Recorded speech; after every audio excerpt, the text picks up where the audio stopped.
ఉండే ఒక్క రోజులోనే పర్మిషన్ ఇచ్చేసిండు ఆయన. కానీ ఇక్కడ మాత్రం మీరు లాస్ట్ మినిట్ వరకు కూడా ఇబ్బంది పెడతా ఉన్నారు. మీకు ఇష్టం లేకపోతే మాకు రాసివ్వండి, మీ వల్ల ఇబ్బందులు అవుతున్నాయి, మీ వల్ల ప్రభుత్వం కూలిపోయే ప్రమాదం ఉన్నది, మీ వల్ల ఈ విధంగా ప్రాబ్లం అయ్యే ప్రమాదం ఉన్నది అని మీరు రాసివ్వండి కదా. మీకు ఏం ఇంటెలిజెన్స్ వచ్చిందని ఆపుతున్నారు? మీరు ఈరోజు ఆన్సర్ చెప్పాలి. ఇది మా హక్కు, రాజ్యాంగం ఇచ్చిన హక్కు, చట్టం ఇచ్చిన హక్కు. ఏ చట్టంలో కూడా శాంతియుతంగా జరిపే సభలను ఆపుకోమని ఎక్కడ కూడా లేదు. మీరు ఏ బేసిస్ మీద ఆపుతా ఉన్నారు? ఇవాళ మల్కాజ్గిరి పోలీస్ కమిషనర్ గారు, అదేవిధంగా డీసీపీ ఎల్బీ నగర్ గారు, అదేవిధంగా అడిషనల్ డీజీ తెలంగాణ గారు, మీరు చెప్పాలి ఈ విషయం. ఏ బేసిస్ మీద మా సభలు ఆపుతా ఉన్నారు? మరి ఆ లెక్కన రేవంత్ రెడ్డి గారు జడ్చలలో సభ పెట్టిండ్రు, అది కూడా ఆపాలిగా. ఖమ్మంలో సభ పెట్టిండ్రు, అది కూడా ఆపాలి కదా. అదేవిధంగా మరి ఇంకా చాలా చోట్ల కూడా సభలు పెడతా ఉన్నారు. మన ఫ్యూచర్ సిటీ అనే ఒక ఆయన కొత్తది పెట్టుకున్నాడు కదా దుకాణం, అక్కడ సభ పెట్టిండ్రు, దాంట్లో కూడా ఆపాలి కదా.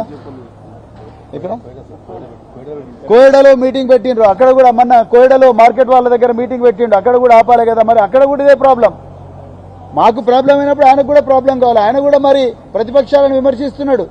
దానివల్ల కూడా మా వల్ల లా అండ్ ఆర్డర్ ప్రాబ్లం వస్తుందంటే, మా వల్ల ట్రాఫిక్ వస్తుందంటే, రేవంత్ రెడ్డి గారి సభల వల్ల కూడా ప్రజలకు ట్రాఫిక్ లో అంతరాయం కలుగుతుంది. మరి ఆయన మాట్లాడే భాష వల్ల కూడా తెలంగాణలో కోపోద్రేకం అవుతున్నారుగా ప్రజలందరూ కూడా. ఆయన వల్ల కూడా కల్లోలం అవుతున్నదిగా. అంటే ఆయనకు ఒక న్యాయం, మాకు ఒక న్యాయమా? మరి నరేంద్ర మోడీ గారు వచ్చినప్పుడు పెరేడ్ గ్రౌండ్స్ లో ఆయన సభలకు ఎట్లా పర్మిషన్ ఇచ్చిండ్రు?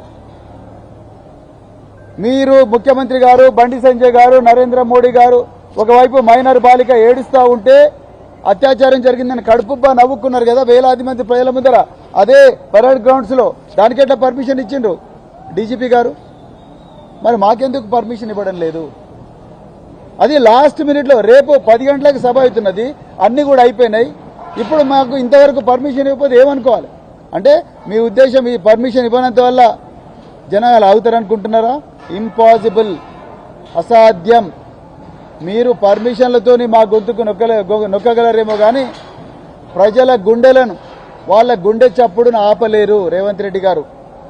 మీరెన్ని కుట్రలు చేసినా, కుతంత్రాలు చేసినా, మేము న్యాయ వ్యవస్థ తలుపు తట్టైనా మేము తప్పకుండా పర్మిషన్ తెచ్చుకుంటాం. మేము మర్యాదగా చెప్తున్నాం, దయచేసి శాంతియుతంగా చెప్తున్నాం. ఇది శాంతియుతంగా జరిగే సభ, ఎవరి మీదనో కోపంతో పెడుతున్న సభ కాదు. ఆకలితో అలమటిస్తున్న, బాధతో తల్లాడుతున్న, ఆ తల్లడిల్లుతున్న ఆ బిడ్డలకు గొంతుకగా ఉండాలని, నిరుద్యోగ బిడ్డలకు గొంతుగా ఉండాలని. ఇదే సరూర్ నగర్ స్టేడియంలో 2023లో మీ నాయకురాలు మీరు అందరూ కలిసి ఈ యువత మీద మత్తు మందు జల్లి వాళ్ళ ఓట్లు దొంగతనంగా గుంజుకున్నారు కదా. వాళ్ళను మోసం చేసిన వైనాన్ని ప్రజలకు తెలియజెప్పడం కోసం, అది కూడా శాంతియుతంగా తెలియజెప్పడం కోసం మేము ఈ సభ పెట్టుకుంటున్నాం. మీలాగా రక్తప భాష, లేకపోతే జనాలను హింసకు ప్రేరేపించే భాష, క్యారెక్టర్ను వ్యక్తిత్వ హననం చేసే భాష, లేకపోతే భావితరాలు మాట్లాడలేని భాష, ఆ భాష మాట్లాడే సంస్కృతి భారత రాష్ట్ర సమితికి లేదు. అది మీకే ఉన్నది. నిజానికి ఏ సభల కన్నా పర్మిషన్ రిజెక్ట్ చేయాలంటే తెలంగాణలో అది రేవంత్ రెడ్డి సభలకు మాత్రమే. ఎందుకంటే ఆయన భాష అట్లా ఉంది. లక్షలాది మంది, వేలాది మంది ప్రజలు చూస్తుండగా బుల్డోజర్లు ఎక్కియమంటాడు. వేలాది మంది ప్రజలు చూస్తుండగానే రక్తం తీసి పొలాల్లో చల్లమంటాడు. వేలాది మంది ప్రజలు చూస్తుండగానే, తెలంగాణ ప్రజలు వీక్షిస్తుండగానే పేగులు తీసి మెడకేసుకుంటా అంటాడు, గుడ్లు తీసి గోటీలాడుతా అంటాడు, లాగుల్లో తొండలు అంటారు.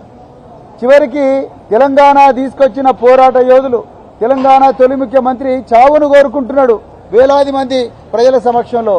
ఇది క్రిమినల్ భాష కాదా? దీనివల్ల అల్లకల్లోలం రేదా? సెక్షన్ 190 బిఎన్ఎస్ దీంట్లో అట్రాక్ట్ కాదా? 194, 195, 196 దీంట్లో అట్రాక్ట్ కాదా? 351, 352, 353 బిఎన్ఎస్ ఇవి అట్రాక్ట్ కావా ఇందులో? పోలీసులారా మీరే చెప్పండి. అందుకొరకు ఎట్టి పరిస్థితుల్లో కూడా ఈ సభ ఆగదు. మేము మళ్ళీ చెప్తున్నాం, మాకు అన్ని పర్మిషన్లు ఉన్నాయి. We have followed all the procedures. prescribed by the law. We have followed all the advices given by the officials. We have complied to all the requirements stipulated by every authority who is competent to give permission. చివరికి పోలీసుల దగ్గర ఆపినరు. మేము మా BRSV నాయకులు అదే విధంగా BRS వాలంటీర్లు ఎంతో మంది రోడ్ల మీద నిలబడి ట్రాఫిక్ మేనేజ్ చేస్తామని కూడా చెప్తున్నారు.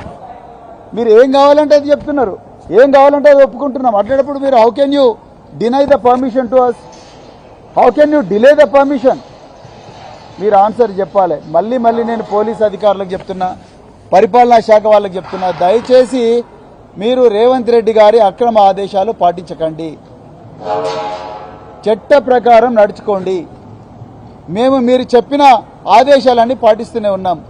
అయినా కూడా మీరు దీంట్లో మరి అడ్డంకులు సృష్టిస్తే మాత్రం తప్పకుండా రేపు జరగబోయే పరిణామాలకు మీరే బాధ్యత తీసుకోవాల్సి ఉంటుంది. మేము మాత్రం ఈ సభ జరిపి తీరుతాం, తప్పకుండా జరిపి తీరుతాం. ఇది మా హక్కు, రాజ్యాంగం మాకిచ్చిన హక్కు, ఆర్టికల్ 19 మాకిచ్చిన హక్కు. మేము ఎవ్వరిని కూడా ఇబ్బంది పెడతలేము, ట్రాఫిక్ కూడా ఇబ్బంది పెట్టడం లేదు. హింసను ప్రేరేపించే సంస్కృతి మా పార్టీలో లేదు. వ్యక్తిత్వ హననం చేసే సంస్కృతి భారత రాష్ట్ర సమితిలో లేదు. అందువల్ల మా వల్ల ఎలాంటి శాంతి భద్రతల పరిస్థితి తలెత్తదు. అందుకొరకే మళ్ళొకసారి మరి మల్కాజ్గిరి పోలీస్ కమిషనర్ గారికి, ఎల్బీ నగర్ డీసీపీ గారికి, అదేవిధంగా ట్రాఫిక్ డీసీపీ గారికి, చివరికి రాష్ట్ర డీజీపీ గారికి మళ్ళీ మేము రిక్వెస్ట్ చేస్తున్నాం, దయచేసి వెంటనే పర్మిషన్ ఇవ్వండి, అడ్డంకులు సృష్టించకండి.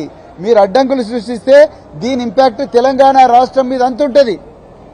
ఆ జరగబోయే పరిణామాలకు మళ్ళీ మీరే బాధ్యులవుతారు.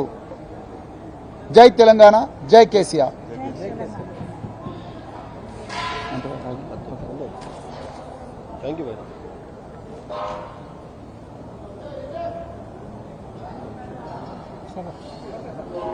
Thank you.